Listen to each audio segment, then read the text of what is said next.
Yo, All what's right. up? See when Stephanie gets in.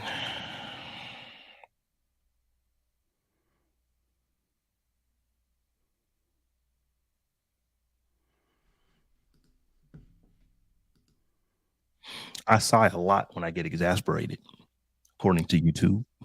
Say what? I sigh a lot when I get exasperated. I'm listening to myself on YouTube. Oh. All right, Stephanie's So, here. I was just about to read the text message. Never mind. She's in.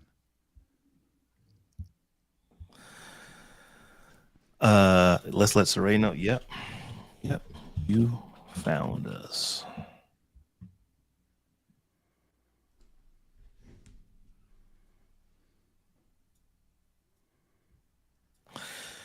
As I said last week, I think StreamYard is going to be the thing we do because, as I said last week, it's designed for this.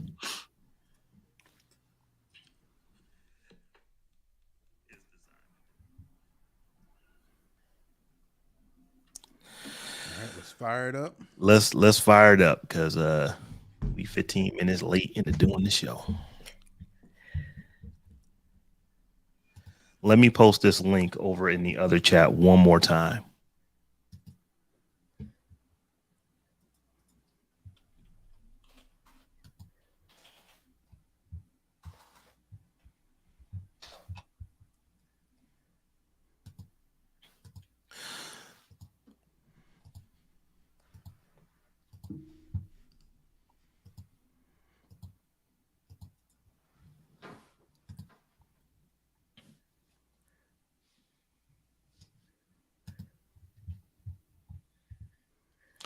All right, if y'all ready, I'm ready. Ready. Let's go. All right, in three, two, one. And from Columbus, Ohio, I'm your host, Rob Dunwood. And coming out of Philly, it's your girl Tech Life Steph. And out of Atlanta, this is Terrence Gaines, aka Brother Tech, aka it don't matter what angle you're looking at it, it's whack in any angle. So See, I don't what know had if happened was is that I tried some new stuff right before we went into the show, and I don't know what's going on. It worked for the 45 minutes I was trying it. yeah, no, I was referring to that MLK statue that they erected in Boston that somehow, not Um, somehow, did Looks not work. ridiculous. ah, That somehow looks so ridiculous. so here's the thing. I saw someone post a picture of what the inspiration was. And then it's like, oh, okay, now I see it. And it's one of those things to where once you see it, then you see it. But until the picture was posted, it looked like something else. And it's like they had a bunch of kids, but I don't think that's what Martin and Coretta wanted, the world to see. There was some private moments is what it looked like to be. So Yep. anyway, He how y'all tried. doing? Bless his heart. he, Mm-hmm. he definitely tried. Um anyway, we are doing a tech show on Martin Luther. As many of our folks used to say, Martin Luther the King. I don't know why the was in there. So I I gotta think that ask. was like Bernie Mac or Cedric Um, Yeah. Didner. It's like it was. I think it was Bernie Mac w- it, that first said that in okay, a stand up routine, or Cedric the Mm-hmm. Entertainer, one of the two. and it's Mm-hmm. been around. That's been around. I don't even know if you call that a colloquialism, but I know it's been around for a minute. But I gotta ask y'all. Um, we all are roughly around the same age. Did you have grandparents who had the pictures? They had three. They had a picture of Jesus, John F. Kennedy, and Martin No, Luther King in the house. no. Am I the only one? You was the only one. Well, I And your I don't know. I can't speak for Terrence, but no. Jesus, yes. Jesus. Yep. My mom, over every door, she put a picture of what's that angel? I want to say John. I think I don't know. It was some sort of you protected, as you leave the house or something like that. I had to look it up, but no, Martin Luther King, Jesus, and JFK. Such a weird No, combination. it Anyway. it was. And I remember asking, it's like, why we got them two white? Because I didn't realize who John F. Kennedy was when I was little. It's like, what? Well, who's that Were white they dude? saviors? I didn't Is know is who that that what it was. was? I don't know. And ain't no shame in it. It's like I know I'm not the only one in the world because I've seen it at other places. But those are the pictures that my grandfolks, they had, and how they wasn't necessarily. I said I call it a triumvirate. It wasn't like they was like three right along with each other, but you could find JFK a picture. You could find many pictures of Jesus, and you'd always find one of Martin. In the house. Here's another thing I will ask. When y'all was little and the I Dream of speech came, would always come on. I think NBC used to do it all the time. This is back before you had 1942 cable channels, so you kind of was a captive audience to watch it. Did your family stop and listen regardless of what you was doing when that speech came on? Yeah, that was another thing for me too. I don't even remember that being on. Like at any point in time, I just don't even remember that being a thing. Like them preempting programming to run that speech. I don't know that it was like preempting programming. It would just be like oh wow, that speech is on. It was usually like on a this is probably before the holiday was even official. This is just around his birthday. That I remember because this is how it was for me. We had the big console TV that didn't work, and then you had the newer square TV that sat on top of the console TV, and that's what we used to watch. My folks was into it. I had to remember speeches and all that kind of stuff. So that was just me. But it is Martin Luther King Day today. We're doing the show. But we are a tech show, so we're going to talk about some tech because there's been quite a bit of it that's been going on over the last week. Before we get into it, though, I want to let everyone know who's listening. If you'd like to support the Tech Jawn, you can head over to just lost my train of thought. You can head over to patreon.com/the Tech Jawn. That is patreon.com/the Tech JAWN. And we have multiple tiers over there. Any one of those tiers helps support us, help us do the thing that we do. And put up some of the cost of what it costs to put this stream up. So, always want to, give folks an opportunity to support because I actually have people who ask regularly, hey, how can we support your show? Patreon is probably the best way. One of the other ways is to rock with us on social media and also head over to our Discord. That's where we're starting to have conversations. So we have opened up our Discord, is open up to everybody now. So if you just head over to the techjawn.com/Discord, you'll be able to, get an invite and hop into that community over there. So that being said, let's go ahead and jump into some tech. And the first one, Terrence, you just stuck this one in like right at the last minute. And I wanted to bring it up because it's something that it is a problem. And it's something that Martin Luther King used to talk about all the time. But, you asked about are algorithms biased against Black renters? I don't think you were really asking the question because you didn't know the answer, but it was just you phrased the statement in the form of a question. But Safe Rent, I read through this. I read two different articles on what Safe Rent is doing in the court case that they're going through, and what it looks like to me is that folks will always try to find a loophole to be racist. Tell me I'm wrong on that. But it looks like they are searching hard for a loophole to continue the racism. No, am I missing it? Well, no, that's basically what happening. They're throwing this Safe Rent. I think it's the name of it. There's two kinds. There was one is called Safe Rent, and then there's another one that's used as well. And what struck me as surprising. What I wasn't surprised about is that Black people who are trying to rent Airbnbs, Vrbo, vacation homes, whatever the case may be, were being discriminated against, possibly because of their race. What was surprising was the response to the people who were actually doing it. And basically, for example, I put down this quote, Safe Rent, which is the company. Basically what they do is they screen potential renters.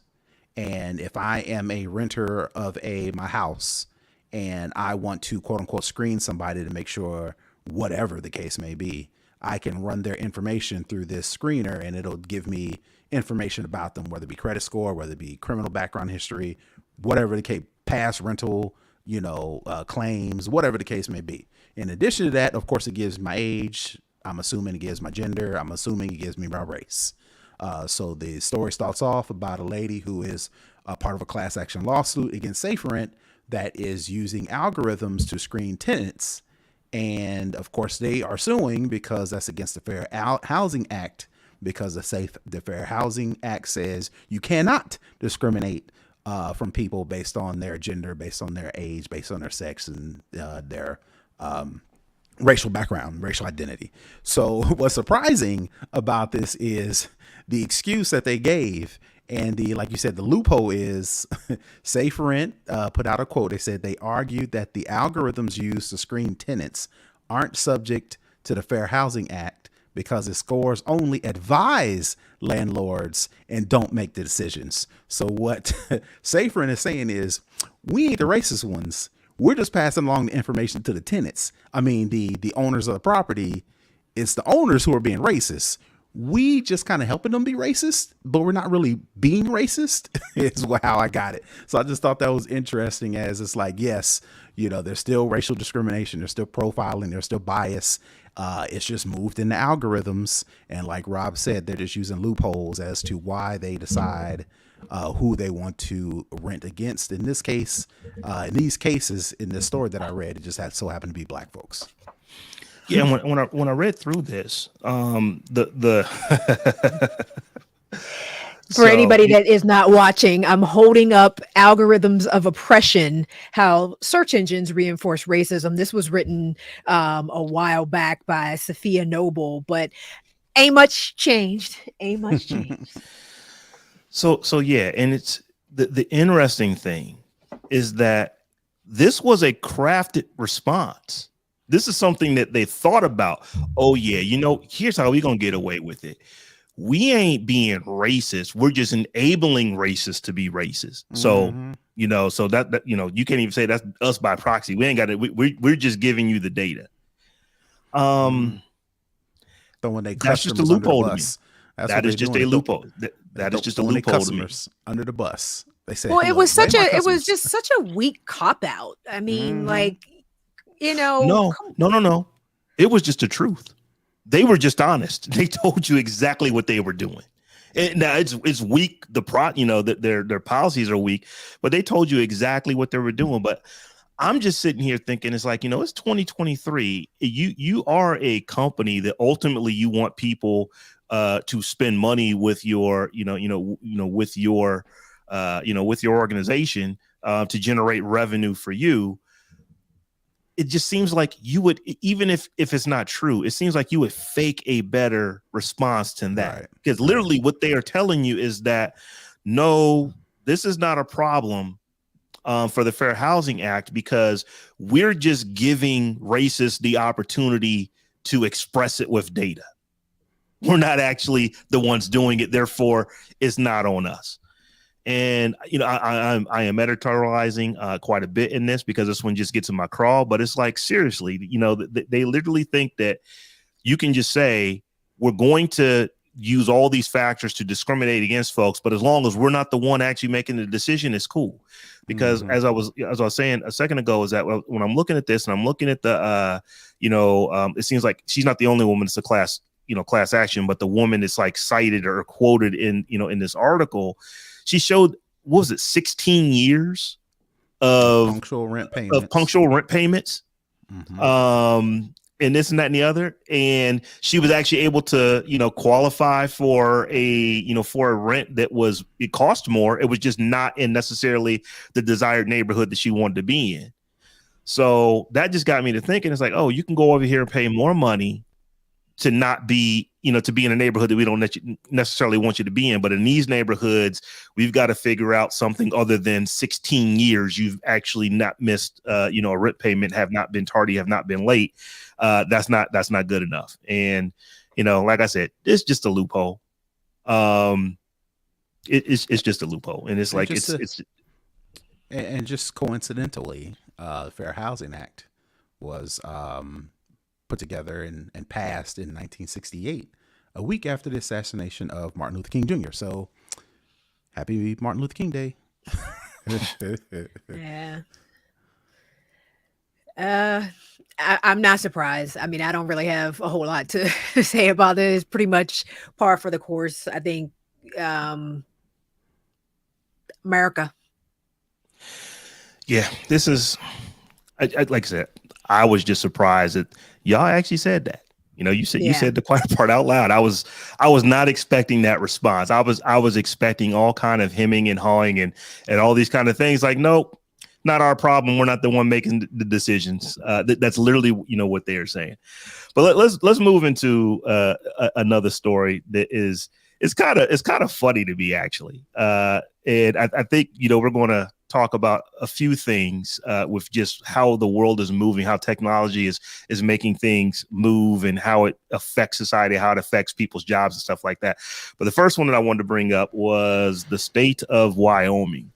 They want to phase out all sales of new electric vehicles, all EVs, by 2035. So let me repeat that again. They're not trying to phase out fuel combustion engines by 2035. They want to phase out the sale of electric vehicles in the state of Wyoming by 2035. And the reason they want to do this is because Wyoming is much of their industry is based off of fossil fuel. So, they're basically their lawmakers are coming up with this. At best, it is going to fail miserably. At worst, it is they're just kind of poking fun at the situation. They're kind of making a joke out of this because if this thing passes, it's not actually something that's going to really happen. It's voluntary. They're asking businesses and individuals to no longer purchase EVs. So because of that, it has no teeth in it, whatsoever. But what they're doing is they're poking at states like New York, like California, that are actually coming out and saying that by 2035 we will no longer sell gas combustion engine vehicles in these states. So they're kind of just trying to make a point on it.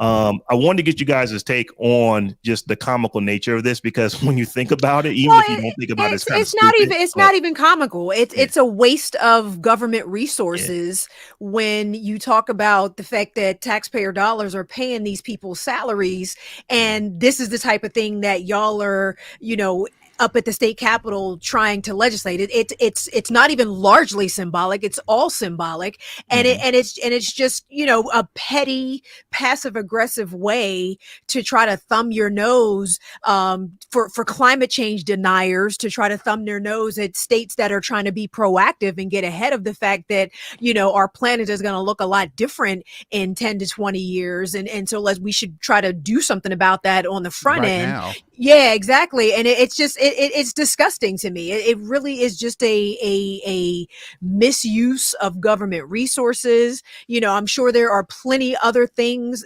happening in Wyoming that require government intervention and legislation and things like that. And this is just not one of them. I was really disappointed. And I mean, I don't know why, because politics being what it is, but those citizens of Wyoming should have a big problem with this. They really, really should, because it's some bullshit. Right. And my thing is, so the analogy I can think of is when you read or hear about a criminal going through all this work to do a crime, and people normally say, if you would have took all those brains and took all of that planning and took all of that ingenuity and put it into doing something good, you wouldn't even have to be messing around trying to do crime. So I take that analogy and apply it to this.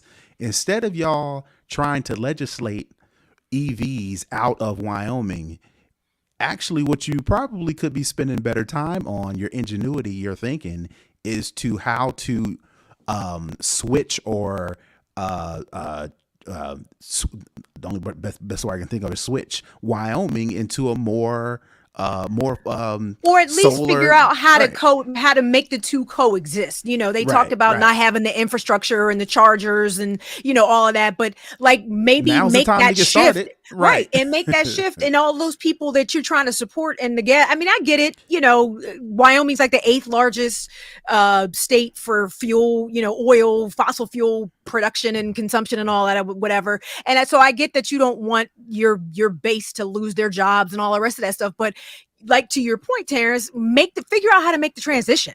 You know, we need people to build chargers. We need people to service chargers. We need people to do all those different things. Put some solar farms on all that land that y'all ain't using or out there in Wyoming. Or make some more wind farms or more something. Jobs, but more businesses being built. Yeah, but to waste time doing this, it just like I said, it's a joke. They're using, as you said, taxpayer dollars to go and do this, because it wasn't like just one wild card senator from Wyoming. And these are state, you know, this is the state government, not the, you know, the folks, you know, that are in DC.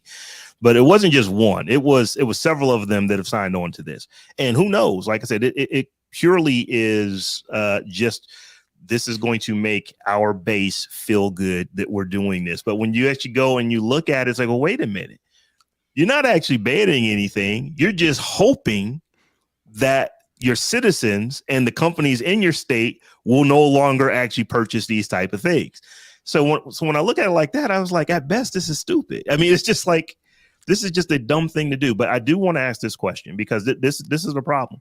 What is the responsibility, if any, of, you know, of society or the government to actually, you know, to really think deeply about how changing industries are going to affect people's livelihoods? Because that is what a big argument is. It is not the main argument, is not the only argument, but it is a big argument that if we are a big oil producer and we stop doing that because no one is using oil anymore, then we have a lot of people who had really nice paying jobs that are no longer going to have those jobs. And, you know, Stephanie, you started to go down this trail of, well, you could take the time now, instead of coming up with these ridiculous laws that will never pass, to actually put, you know, legislation in place that maybe is going to do like job training, or figure out how you can actually, you know, be, you know, like there is a lot of land in Wyoming that doesn't have people on it. Maybe you can, you know, do wind farms, maybe you can do solar farms, those kind of ideas. You know, what is the responsibility of,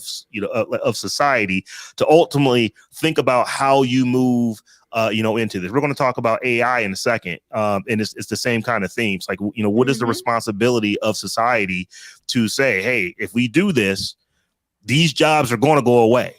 Well, the same as like, where are all the coal jobs right now? There were millions of coal miners all across the country at one point in this country, until we realized coal was not going to be a viable long-term solution for energy production in America. And now, you know, those people probably transitioned to oil or natural gas or whatever, but now it's time to transition to something else. I mean, you know, change is a part of life, and it's incumbent upon all of us, but I think upon our government most especially, to help people through these transitions, at the same time making sure that our country and this planet is prepared, exactly prepared for what's to come, in regards to climate change. They just maintaining the status quo is never, it's not going to work. Is not sustainable. Eventually, you're going to figure out a way to smoothly transition into the future, or you're going to be dragged kicking and screaming, or get left behind. Choose which one you want to be. Yeah, I remember. I can't think if this was before we actually went on a little holiday hiatus, or it might have been right, or if it was during, or if it was right before. But there are scientists who essentially they put energy into a system and then got more energy out of it. I'm bastardizing the complete story, but ultimately, fusion doesn't look like, you know, cold fusion at that doesn't look like it is this unattainable thing like it did maybe 2-3 months ago, because there are literally experiments that have worked and have been repeated to where they are eventually going to figure out how they can actually make a lot of really, really clean energy, relatively inexpensively. Is it going to be 5 years away, 10 years away? We don't know, but we do know that this is something that is being worked on. So you would think that the fossil fuel industry is saying, we know that eventually some scientist is going to figure out how to make this work. Let's get down with that science so that we have a pivot point. But that doesn't seem to be what we do. It seems like what we want to do is like, no, we're going to invest billions into just fighting the inevitable. Like I said, it's lunacy to think that you're going to ban EVs when Earth is telling you that's where it's going. It's like, I don't know what the folks are thinking, why they're not thinking, this through, but that is not a bet you're ultimately going to win in the long run. So I just I wonder what, society needs to do. I wonder what governments should be doing to try to stem that tide so that, this person is working in a, if they're working in a coal mine, if they're working in a, basically if they're working in fossil fuels, and we know that that's going to hopefully go away at some point. Well, how do we transition them into other things? And it doesn't have to go away. And it doesn't have to go away completely. It just can't be the main source, especially if we know it is poisoning the planet, whether directly or indirectly. It can't be the only thing. We have to have alternatives. We have to have multiple sources in order to keep this thing moving. And at the end of the day, the government has no problem letting economies die if necessary. I'm born and raised right next to Braddock, Pennsylvania, which was a hub of steel for America, and nobody had any problem letting Braddock die on the vine, quite literally, when that mill, well, it's not closed completely, but there's probably a skeleton crew of people that work there now. So let's not act like this is some altruistic thing to keep people with jobs and good paying jobs and stuff. It has nothing to do with the people that are actually working in these industries. It has to do with the companies that are getting the revenue. So that's all I'm gonna say about this. And I'm on the other side of that steel belt from where you grew up. There were in my small hometown, I believe that the height of where I'm from, it might have been 80,000 people, but there were 7 steel mills. There's one that is still there that runs at probably 15% of the capacity that it did in the 80s. The other 6 have actually shut down or been converted into doing other things. But that city that was 80 some odd thousand people is now like 34,000 because literally all those jobs have just gone. And what I remember, about that time was that they weren't losing them to innovation. They were losing them to places outside of the United States. And it just seems like back then it's like, oh, well, it's about the profits. This is how we're going to remain profitable. That it makes more sense to get that steel from China. It makes more sense to get that steel from, wherever else you're getting it outside of here. And don't get me wrong. It's not like this was like, just easy for them to do. There were political, there was politics in it back then, just like there's politics in this now.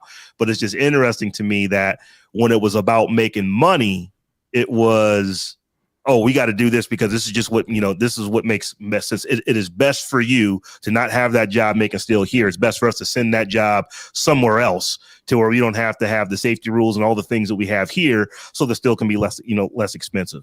And they ultimately, what do we know? Steel mills are a fraction of what they used to be.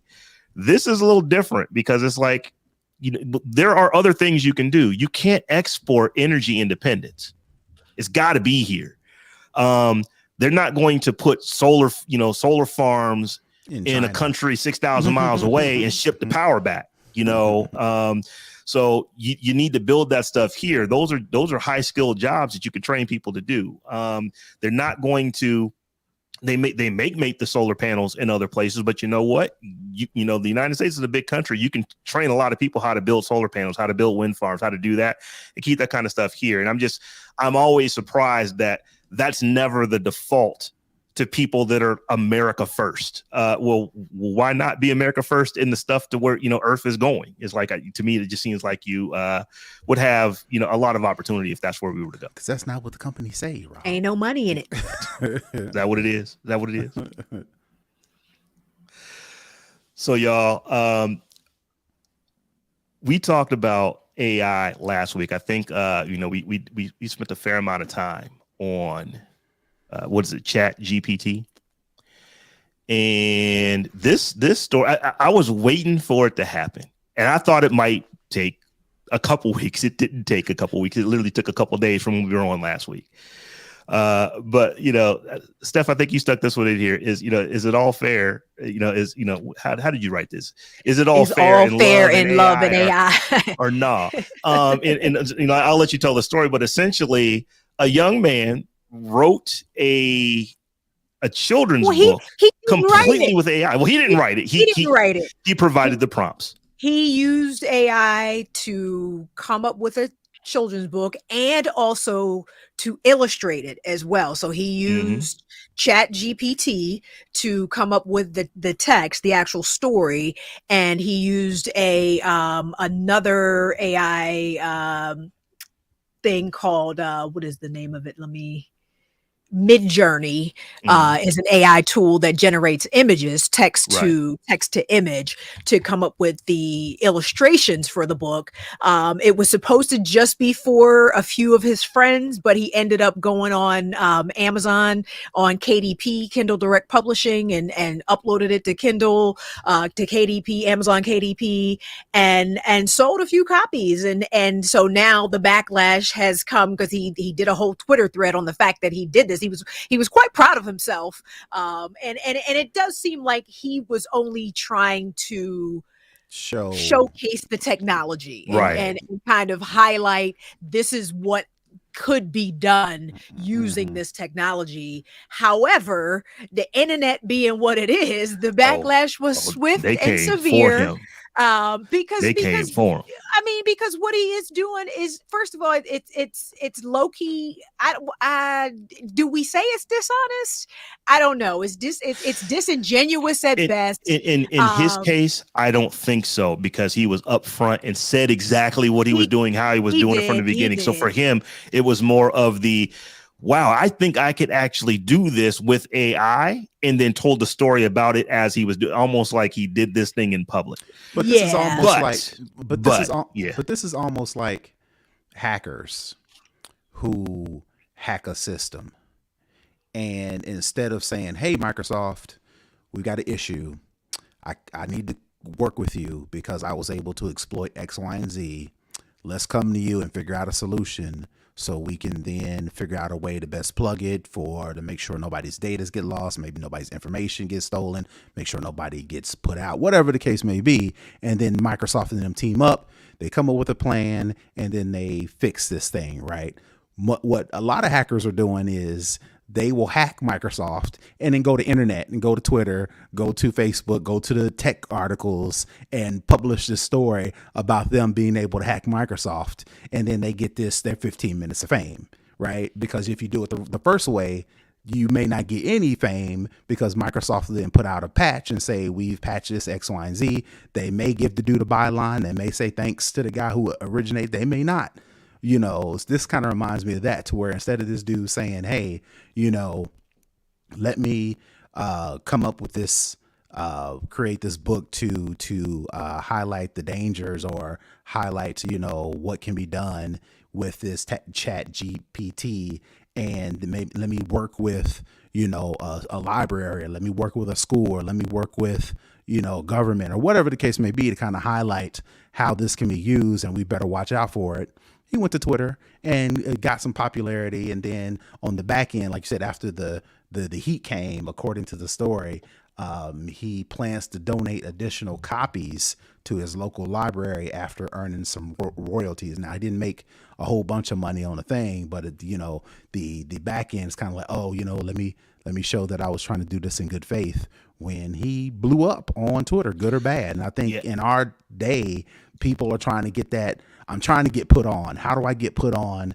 Let me do this thing. I don't even necessarily know that he was doing it for that reason. I don't think so either. Yeah, I think he went viral, and he didn't know, he wasn't expecting to go viral. but I think it speaks to a larger issue around using AI for this type of thing, especially when it comes to the image part of it, because these platforms like Midjourney, like Dolly, are using actual artists' work to train their AI. So the idea that you're using artists' work uncredited, uncompensated to train your AI, and now you're cutting them out of the process altogether by generating your own imagery and your own artwork.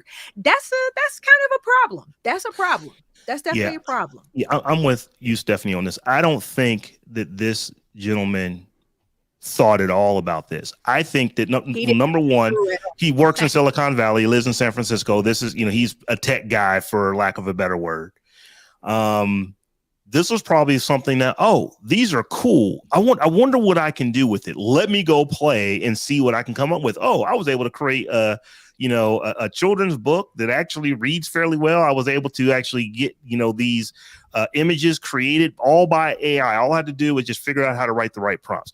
I think that's really what he was trying to do. As he said, the book was really just for his friends. But again, the problem is that is like, how the internet has come form, because there's just all these ramifications to what you're doing that he didn't necessarily think about. And I'm not going to make it say that it's his problem solely to have thought about it, but he's first. So he's the one getting the heat.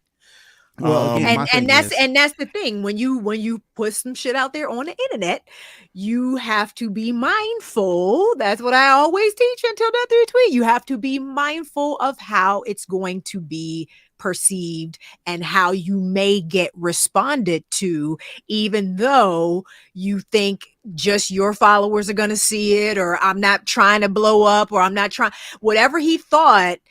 Once it's on the internet, you don't have any control over it. You lose control over the content once you put it out there. I linked this story as well about CNET. And like, I'll just read here. CNET is being very upfront with how and when it's using AI assist. They've actually given it a name, AI assist, in its articles. And it's been doing this, I want to say, going back since, sometime in November, when they really started pushing these AI assisted articles. And the way they're explaining it is, well, we want to assist our writers, our journalists, from having to do the mundane work of journalism. You trying to get rid of half your staff. Now, what they try to do is they basically try to make sure they don't get none of this heat that this dude in San Francisco is getting, because it's probably coming for him. And they are now, making it very clear when these things are AI assisted, generated articles and all that kind of stuff. But I don't know if either of you have played with Chat GPT. I actually let me go see what this is. Let me see what it is like to type into this thing and see the kind of answers I can get. I don't know that this genie is being put back in that bottle. I don't know that that's going to be the case. Unfortunately, I looked at one of the articles that was written, one of the CNET articles that was written by AI Assist. There were a few interesting grammatical things that whoever they claim edited it. Now that's the part that I don't believe. They're like, nothing we do is gonna get published until it gets edited by a human and fact checked and proofread, and I'm like, clearly you didn't do it on this article, because there was a spelling error and a grammatical kind of contextual. There was a word that didn't belong in a place where it was put, and I'm assuming the AI put it there erroneously. So clearly you need better editors, or it's not being edited at all like you say it will be. And I just think it's a ploy to cut your staff and raise your bottom line by cutting your staff, because you can't tell me you're not going to lay people off now if you have a whole chatbot that writes your articles. You can't tell me you're not going to use the chatbot to write articles. And if you can put the articles out there and people read them and you still get the clicks and you still get all the benefits that you would have to go through a normal writer, ain't no way you can tell me you ain't then not going to use writers. Exactly. And especially if you could get it done in 2 minutes, 3 minutes, however long it takes you to type the correct prompt in the form. Like y'all not fooling nobody. Y'all not fooling nobody. So here's my question. What do we do? Like I said, just stemming from the Wyoming story about them not wanting EVs to be sold after 2035. What does society do? What do governments do? Because, as I said, I don't think this genie is going to be put back in the bottle. And here's what we know about companies: they're going to maximize profits beyond pretty much everything else. I'm not saying every company on the planet is like that, but the majority of them are. It's profit first. They're going to make money where they can make money. So if we used to have like entry-level people in the newsroom, we had 8 of them, and they had to come up and write these lists. Type posts. They had to come up and write these things. So where literally all they were going to do is go to Google, research the information, and then type it out. Well, we had 8 of them. Well, you know what? Now we don't need 8. We only need 2. And those 2 don't have to actually do any of the writing. They just need to make it seem like it wasn't written by a computer, make sure that it was edited by a human so that we don't get this heat. Right. That is where CNET is right now. It's not like that's where they're going. That's where they are. Absolutely. Well, CNET is, they even say in the article that they are kind of on the front end. They are on the bleeding edge of technology and using technology to do what they do because that's what they cover. But they're not the only companies that's going to do this. You're going to see other institutions that are going to start doing these type of things. So my question is, how do we ultimately adapt to that? Because like I said, I don't think the genie's going back in the bottle. It's like he's out and he likes it. So I will say, just as a counterpoint, GPT-0. It's GPT-0.me. A student, I forget where he goes to school, but he developed a platform that can detect if AI was used to write something. So for schools or teachers out there listening right now, if you need to know if something was written by AI, GPT-0 is a way that you can do that. We talked a little bit about ChatGPT last week, and one of the things we talked about how I believe it is New York City schools, which is the largest school system in America, they banned OpenAI's IP addresses so that students can't use devices while in school that would allow them to get to ChatGPT. What was really interesting, and I know I'm repeating myself, but it is just a really interesting point to make, is that their concern wasn't so much that students were going to be cheating. We know that's going to happen. It's like there are several articles out since we last talked about it, but one of them says that ChatGPT is going to be like a calculator. Teachers, your students are using calculators, except for when you're standing over their shoulder, making sure that they're not. That's just how you now have to operate. But see, the thing, but the thing about a calculator is, at least for now, you still have to know how to do the problem. Coming from an engineer, calculus ain't getting done by no calculator. No. You know what I mean? You still need to know how to do it, how to solve a derivative, or integral or whatever. You need to know a formula. You need to know what variables go in for those different letters, what numbers should be substituted. This is not the same. I get the analogy. Oh, I agree, because this is definitely not the same as a calculator. Many a math student has failed with a perfectly functioning TI-85 calculator. And my hand is raised as someone who had the top of the line TI. That joint ain't gonna help you if you don't know how to do the problem. So I will say some things that make me maybe this isn't as negative as what I am thinking it could be, because we're just getting hit right now. People cheating, people potentially losing jobs because you didn't pay them to draw something, you didn't pay them to write something. That's kind of what's dominating the news right now. But as I said, as I'm looking through what folks are trying to do with these large language model AIs, is just make doing your job easier. So, who is it? Microsoft. We talked last week. We said $1 billion. They changed it. It's $10 billion now that they're looking to invest into OpenAI. This stuff isn't going anywhere. But one of the things that I wonder is the prompt writing. Just like you have to have a level of knowledge You have to have studied some to be able to use your TI calculator to graph, to get that math problem right. You actually had to learn some math, and this has changed over time. Just like the way teachers teach math today, with with computers where they are, with calculators where they are, is different than the way that they taught a lot of it. Let's say in the 70s, when these calculators were, it's like only the engineer, the person was working, in a university, and an engineer had that Hewlett Packard that cost $300-$400 back in the 70s. If you learn how to write prompts correctly for these AIs, the information you can get back out of them is actually fairly impressive. So my question to you is, what do you do with that information, though? Are you using it for knowledge? Are you using it for personal growth? Or are you using it to get paid? People are going to use it to get paid. Yes. And then that kind of, I think all of that is true. All right. And I think from a student perspective, even if you had some basic level knowledge of how to write a prompt, you still didn't do the work. You know what I mean? And that's the point. Like, the point is not necessarily, do you have enough information about a topic to write a good prompt? It's like, did you do the work? And when we remove that necessity from learning, and that's where I see, you talk about, well, what society's responsibility, with government responsibility. I think our responsibility should be to our children to continue to figure out ways to help them think critically, and understanding how to write a good AI prompt is not critical thinking.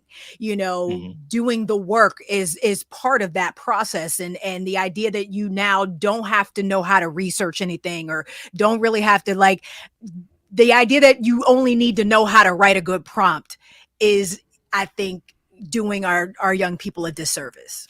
So yeah, I believe that the ability for folks to not have to learn anything is great with this. And so I want to see how education morphs around this over time, because I do believe I am not a big proponent of rote memorization. You can pick one of these things up. I'm holding my phone up for people who can't see me, who are listening. And I literally have, for lack of better words, the wealth of written information that the world has ever had written down and digitized at my fingertips.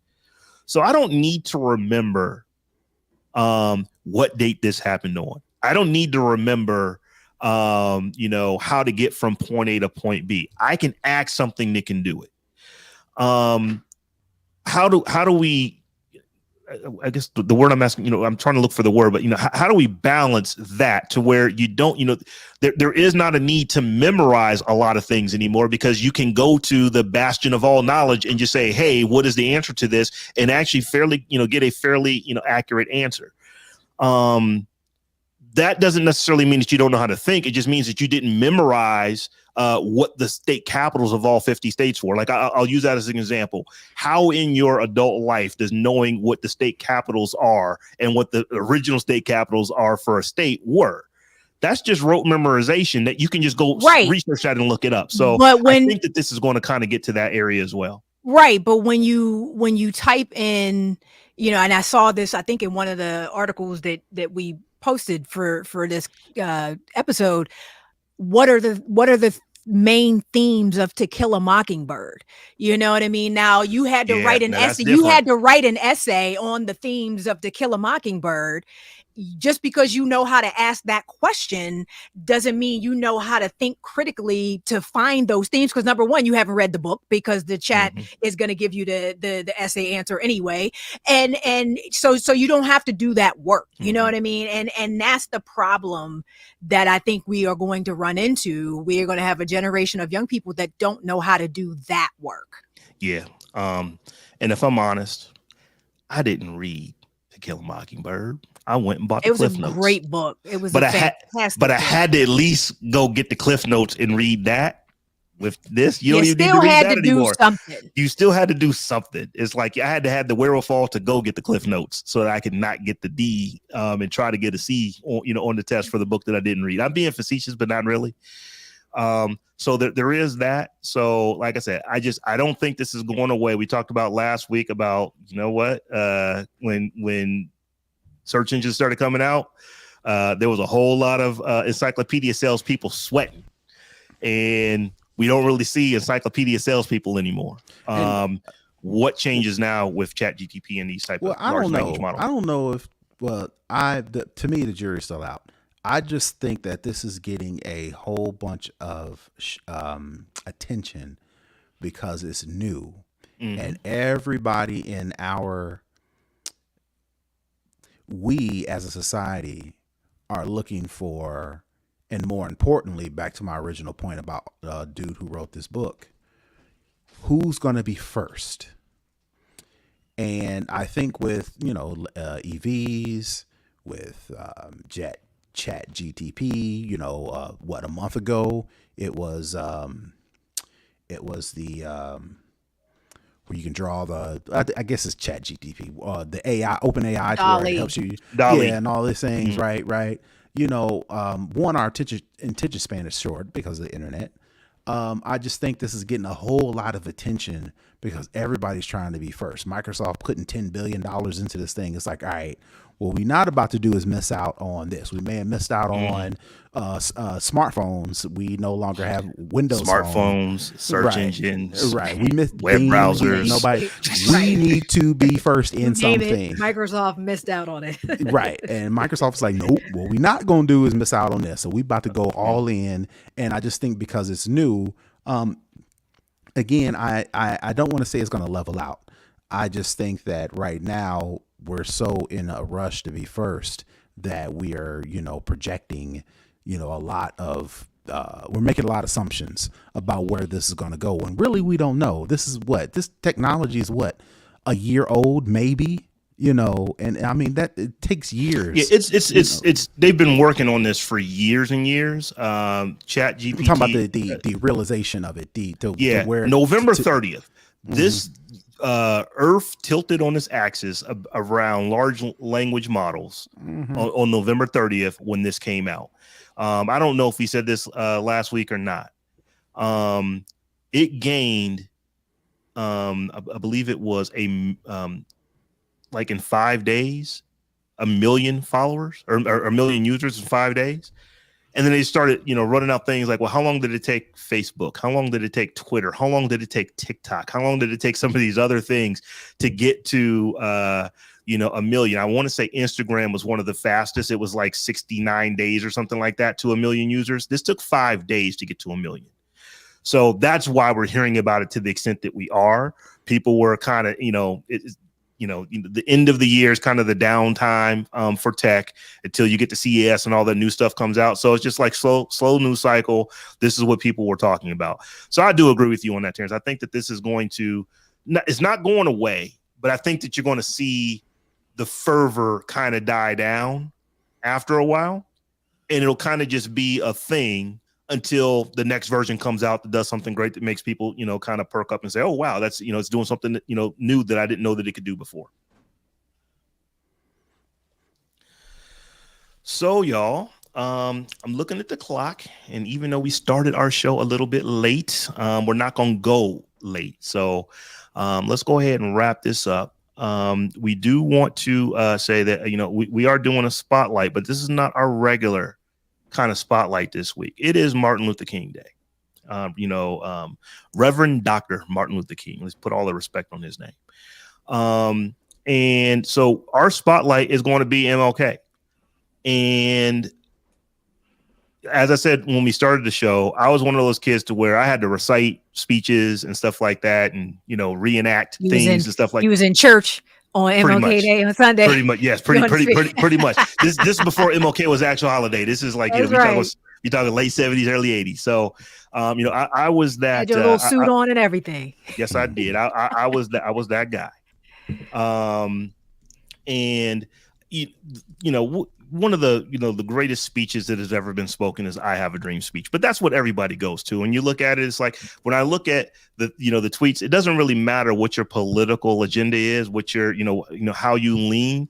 You're going to get folks all the way from the far left, all the way to the far right that are going to quote things from "I Have a Dream" out of context to make their point. But that being said, like I said, that is arguably one of the greatest speeches that has ever been delivered. Definitely, probably number one here in the United States. But here's the speech that I like to go to, and I'm not going to read an entire speech, but I do like to talk about this one. This was what Dr. King wrote for his lecture when he received the Nobel Prize for Peace back in 1964. So I'm just going to read a little bit here of what he had to say. Modern man has brought this whole world to an awe-inspiring threshold of the future. He has reached new and astonishing peaks of scientific success. He has produced machines that think and instruments that peer into the unfathomable ranges of interstellar space. He has built gigantic bridges to span the seas and gargantuan buildings to kiss the skies. His airplanes and spaceships have dwarfed distance, placed time in chains, and carved highways through the stratosphere. This is a dazzling picture of modern man's scientific technological progress. Yet, in spite of these spectacular strides in science and technology, and we still unlimited ones to come, something basic is missing. There is a sort of poverty of spirit which stands in glaring contrast to scientific technological abundance. The richer we have become materially, the poorer we have become morally and spiritually. We have learned to fly the air like birds and swim the sea like fish, but we have not learned the simple art of living together as brothers. This was written 59 years ago, but Still to be true. completely honest, it could have been written 59 seconds ago because it rings as true today as it did, back then. I'm not going to be one of these people to say that we've made no progress, because we have made significant progress. When this was written, my father couldn't vote in certain states. It's flat out. Today I can. That's never been an issue, for me. So there definitely are, things that we, it's better today than it was, but we are so far from the finish line with things that we need to do. One other point I wanted to make, and I'll bring you guys in on this, is that we've talked about this before. I believe it was back in episode 46, I think, when we talked about Nichelle Nichols. Martin Luther King was a science fiction, head. He loved Star Trek. It was his favorite show. It was the only show that he allowed his children to watch, at night. And I know we talked about this before, but Nichelle Nichols, she actually, is quoted for saying that a conversation with him kept her from quitting Star Trek after year one. So Star Trek wouldn't be what it would be if it weren't for Martin Luther King. So with that, we're going to go ahead and wrap this week's show up. We did not have any new patrons this week. So I will once again say, for anyone who wants to become a patron, just head over to patreon.com/the Tech Jawn. That is the Tech JAWN. And until we meet again in a week's time. Stephanie, why don't you go ahead and tell the folks how they can get at you? You could follow me all around the web at Tech Life Steph. And you can find me on the internets, all things at Brother Tech, SBROTHATECH. And you can follow me on all things at Rob Dunwood. And also remember, we just opened up our Discord to everybody. So if you want to holler at us over on Discord, head over to thetechjawn.com/Discord. Till we meet again in a week's time. Peace. Peace. Woohoo. My favorite Martin Luther King quote, since we own quotes, and I highlighted this. I don't know if, again, there's some history on this, whether or not this is true or not, but Martin Luther King is talking to Harry Belafonte, and they're having a conversation. And according to Harry Belafonte, Martin Luther King responds as it relates to the struggle for economic rights. Martin Luther King's team to kind of change course a little bit, and they were having a conversation.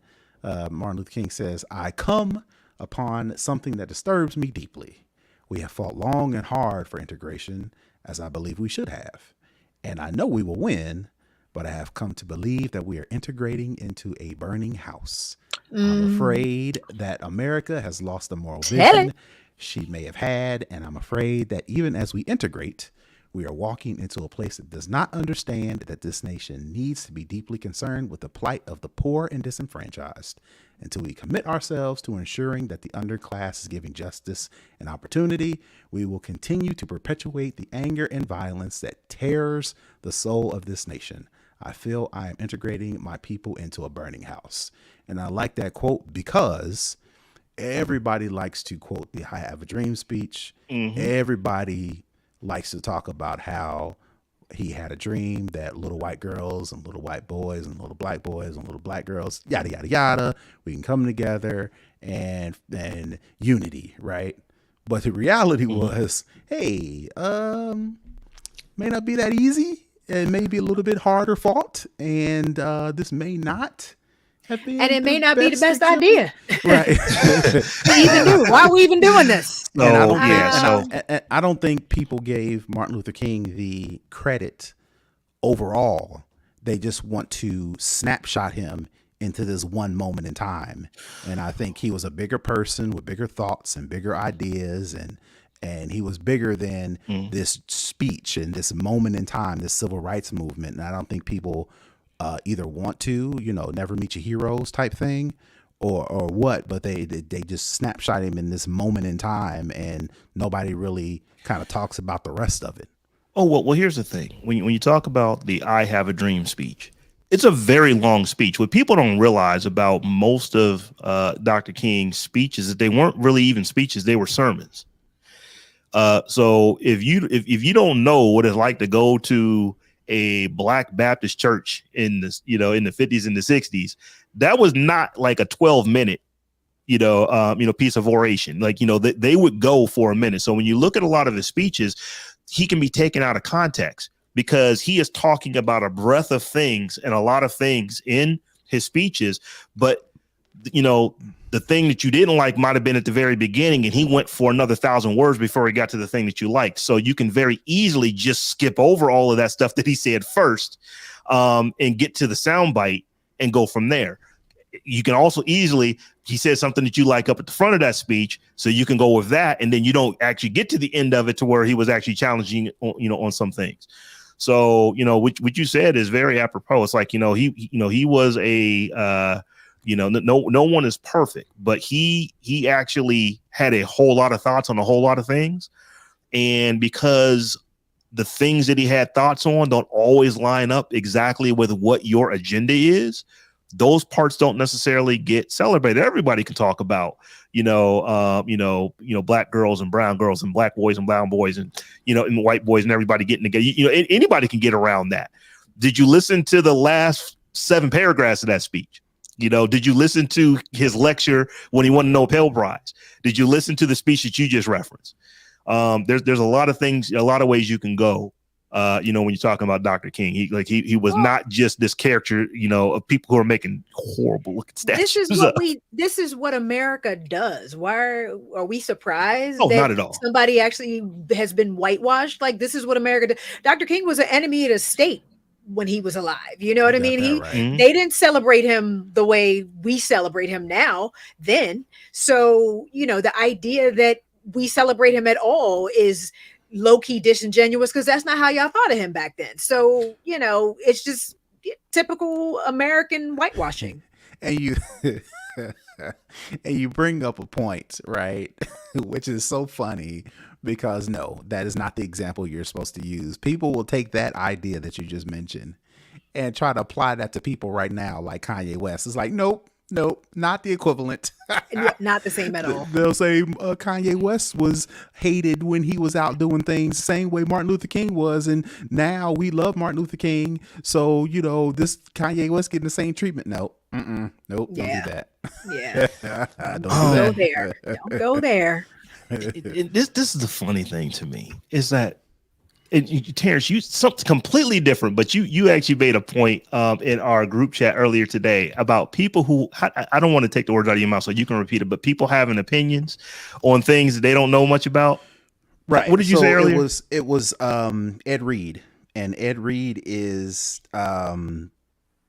taking on the HBCU coach at HBCU. Is it Mississippi? It's one of the HBCUs. Ed Reed is a super famous Baltimore Ravens. I know him from all Baltimore Ravens. Mm-hmm. He is now the coach of a HBCU. Probably the greatest safety of all time. Right. Did he take? Didn't he take Dion's? No. I think he went to Mississippi State, maybe. Yeah, it's one of the Mississippi State or something like that, and he has been hired as the coach, and has been it was announced that he will be the coach, but I don't think he's signed anything. I don't think it's permanent yet, right? But he is on campus, and he is complaining. Maybe we'll just call it complaining. He's complaining about the state of the particular HBCU, and he's gone on Instagram to kind of muse about the problems about HBCUs and the state that they're in, and administrators specifically. I think he talked specifically about the administrators, and while he may have a case to where HBCUs are in a state that of repair, and it is not work that needs to be done, they need a lot more resources, things of that nature. It's just like, bruh, it's a bigger problem than what you just stated on your Instagram, because it was very kind of high level, and like the administrators and they're functioning in a state of the problems with the administrators. It's like, bruh, number one, you didn't go to an HBCU. No, he soundbited a point is basically what he did. He soundbited a point, and he only's been the coach for, not even a week or however long. And my point was, and the quote was, it's crazy how folks who never experienced something and think their insight is insightful. It's like, bruh, you coming on an HBCU campus for a week and being like, oh, the state of HBCUs and administrators, everything is whack. It's like, bruh, you ain't been here long enough to formulate that opinion. And two, if you really felt like that, you would have went to an HBCU. And if you really felt like that, you would have said, you know what, I see a lot of issues, and I really feel in my heart that it is my same way to kind of Deion Sanders kind of said, God sent me to change HBCUs. Ed Reed came in and like, yeah, man, Deion Sanders was right. HBCUs are whack. And then just went off. When you wrote that, here's what I thought. I went back to Boomerang. You remember that part of Boomerang when Chris Rock ran into Marcus? And he said, I've been here 3 or 4 days on time most of the time. Right. Here's how I think you should start running what was it? He was in the mailroom, right? Mm-hmm. After 3 or 4 days, being on time most of the time. And it's like, that's kind of how that Ed Reed, comment struck me. But the reason I asked you to bring that up is that just in folks talking about, talking about Kanye or trying to make a parallel between Kanye and Martin Luther King. It's like, have you ever read Martin Luther King before you start making, how you think Kanye is? Or even better, have you actually gone and actually read the transcript or even watched the interviews where Kanye made the comments that Kanye made, so you can actually hear it from yourself as compared to hearing somebody else tell you what they think he thought or what he think he meant? That dude told you what he meant. He said it with his own words, what he was thinking. You don't have to guess. You don't have to wonder. And like I said, I think that people a lot of times, like say, I looked at your point that you made this morning. It's like, man, folks do that all the time. It's like, you've been here for 5 minutes and now you're going to tell me how to place runs. Right. You ain't even seen all the places that have parts yet. So, I did, since you mentioned HBCUs. I want to know, did y'all see this where Fisk is there? I think they put $4 million towards not gymnastics. I think it was like shipping containers for housing. They said that their housing issue is so great. They have so many students. So here's a problem. You will hear on the news about the disarray that, every single HBCU on the planet has when it comes to their dorms. And there are some problems. But one of the reasons they're having the problems that they're having is that they are seeing, since the pandemic, they're seeing record rates of enrollment. There are more people going to HBCUs right now than have ever gone before in the history of HBCUs. And Tennessee State is experiencing that same issue, and Tennessee State and Fisk are not even 10 minutes walking distance down the street from So each other. they're saying, so the problem is not that we don't, it's not that we don't even have the money to fix the stuff, that we don't have the money to build new dorms, is that we have so many people, we don't have the space to put the ones that we already have.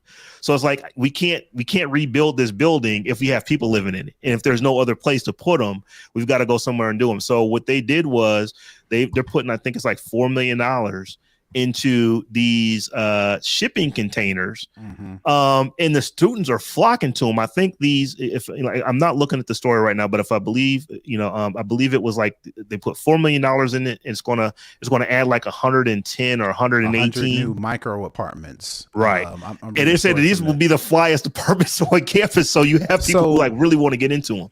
So but that's what they're doing now. Listen, I wish with this story coming out,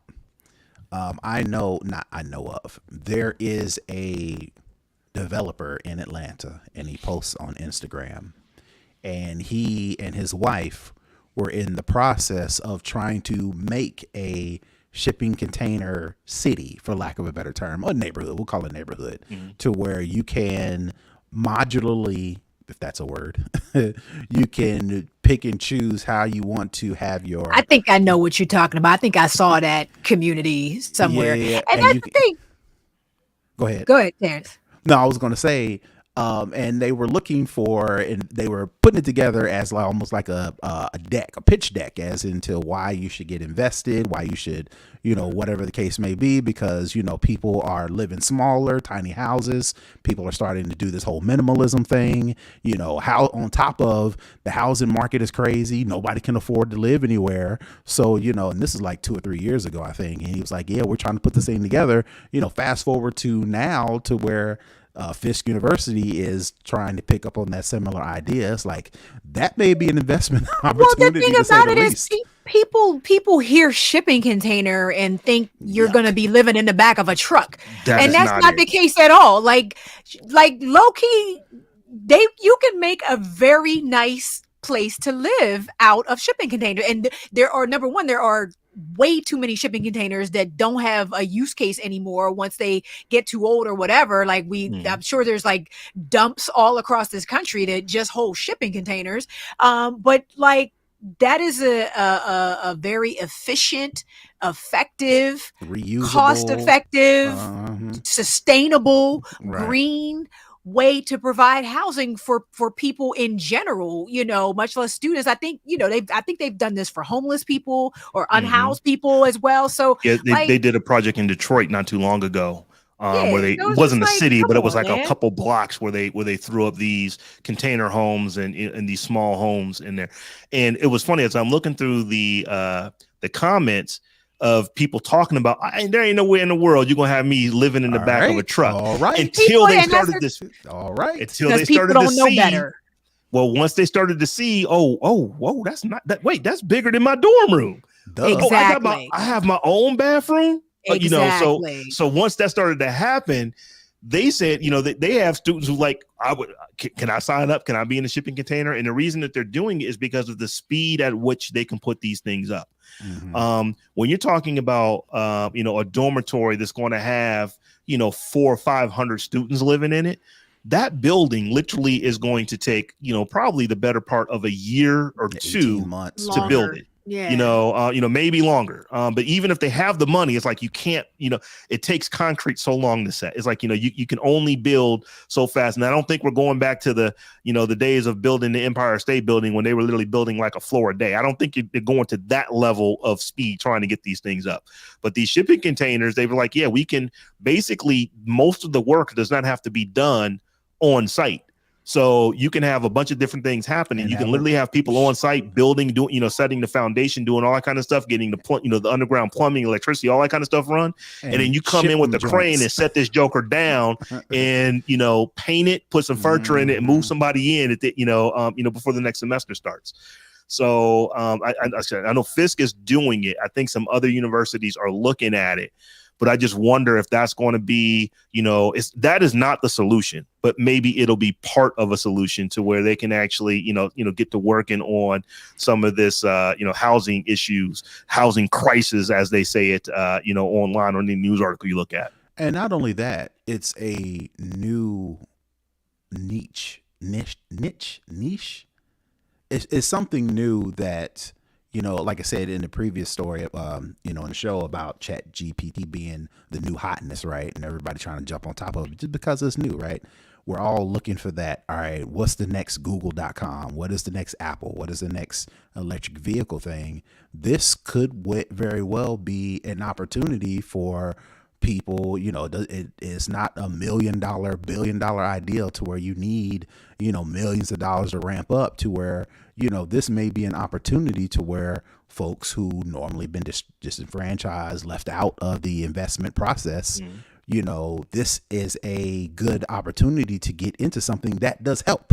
It's not some app to where, somebody just makes you easier to get food in 10 minutes, right? This is something that contributes to society in a meaningful way, and you can get paid, and ain't nobody doing it right now, right? So it's just, and it goes to a good purpose. Like in this case, right, it's for disruption.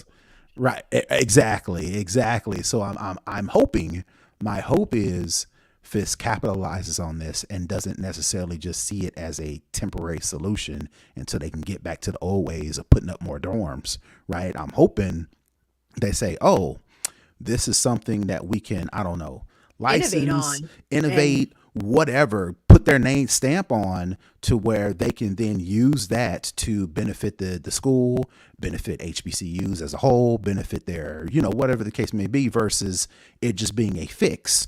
And you would think somebody would have done this by now, though. Like, I'm sure there are companies that do this. They are, but we don't really talk about scaled, it. But haven't scaled, for whatever reason, and haven't tapped into these particular markets.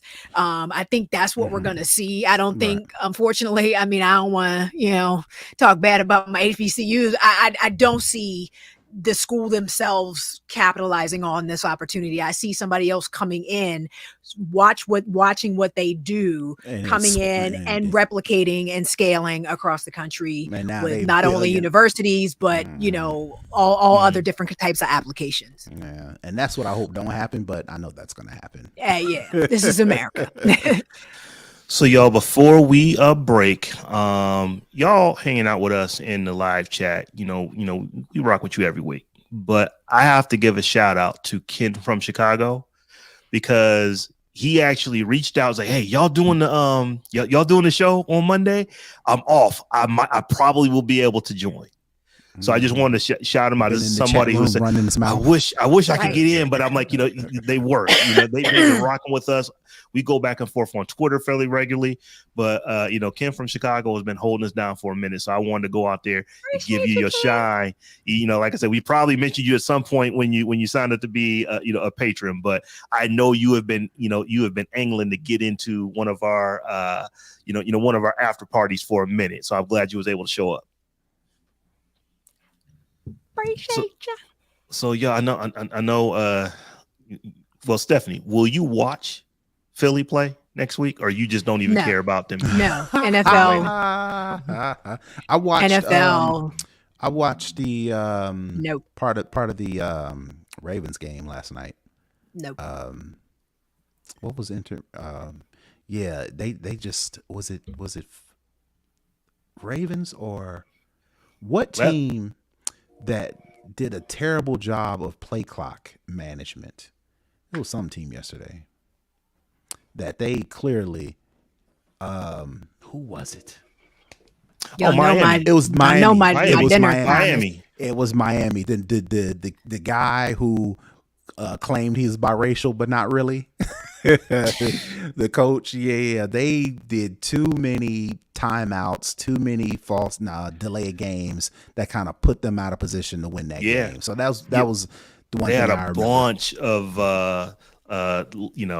late starts or time clock violations, a bunch of them. So, but that's the only thing I watched all year long. I watched part of that Miami game and I watched the Ravens game. So yeah, I have to go be subjected to watching Dallas right now because my wife is a lifelong Dallas fan. I just want them to lose. Me too. Lose. No, I want them to be. Who are they playing? I want them to beat. They're playing Tampa. I want them to beat Tampa because I hate Tom Brady, and then I want them to turn right back around and lose next week. Either way, I just don't believe in Dallas at all. But yeah, I have to go watch it because, like I said, that is my wife's team, and I actually like being married. So, so y'all, we're gonna go ahead and end this live stream, and we will catch you again in a week's time. Thanks for everybody hanging out with us. Bye.